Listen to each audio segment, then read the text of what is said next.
A Noventa di Piave ritorna l'appuntamento con il West. Dal 22 giugno al 1 luglio il Festival Country intratterrà i suoi ospiti con numerose iniziative. Vediamo il servizio. Dopo un anno di pausa, al Parco Fluviale di Noventa di Piave ritorna una delle manifestazioni più ambite che la città propone. Il Festival Country, un evento di portata nazionale che riunisce gli appassionati del West. L'idea, nata anni fa, ha avuto subito successo. Presidente, ormai è al 10° anno di questa manifestazione, come le è venuta questa idea? A me piace il country, piace la musica country e non so ballare, però è così. Allora ho detto con alcuni amici, con Michele Bergamo, Alfeo e Roberto, ci siamo messi assieme, abbiamo fatto la prima edizione e piano piano poi con l'evento di Valli Emilio Resto siamo cresciuti e adesso è diventato uno degli appuntamenti più importanti d'Italia.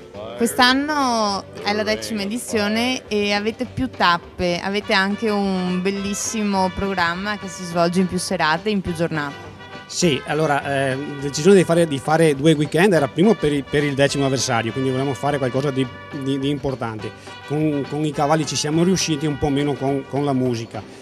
Quindi questo è un obiettivo per il prossimo anno di migliorare su questo punto di vista. La 10ª edizione, che si svolgerà in 7 giornate, prevede una serie di eventi e manifestazioni per soddisfare la curiosità e l'interesse di chi già fa parte di questo mondo e di chi ancora non conosce nulla. La sua esperienza ci ha dato anche delle nozioni oggi riguardo al West. Ci fa una carrellata così veloce anche per i nostri telespettatori? Sì, velocissima. Pochissimi sanno che in realtà i Veneti sono stati protagonisti anche del Far West. Un esempio tipico è Carlo Rudio, un bellunese che combatte con Garibaldi e poi si trasferisce negli Stati Uniti e finirà addirittura ad essere un capitano della guarnigione di Reno, quelli che combatteranno a Little Big Horn con Custer, ma lui si salva. Altri veneti, Buttish per esempio, che gestiva una stazione di Pony Express che ritrovate anche nei fumetti di Tex Willer, in cui si fermavano i rudi cowboy a bere whisky e a rifornirsi di cibo. Ma non è che uno dei tanti esempi. Carlo Mazzucchelli, un parroco che finisce col tradurre addirittura il Vangelo o parti del Vangelo nel linguaggio dei Sioux nel tentativo di evangelizzare i nativi americani.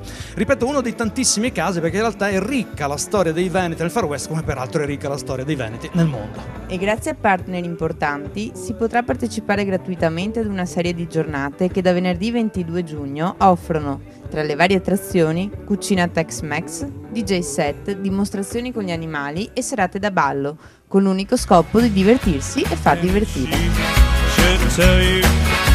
That she wants me back, tell her no. I got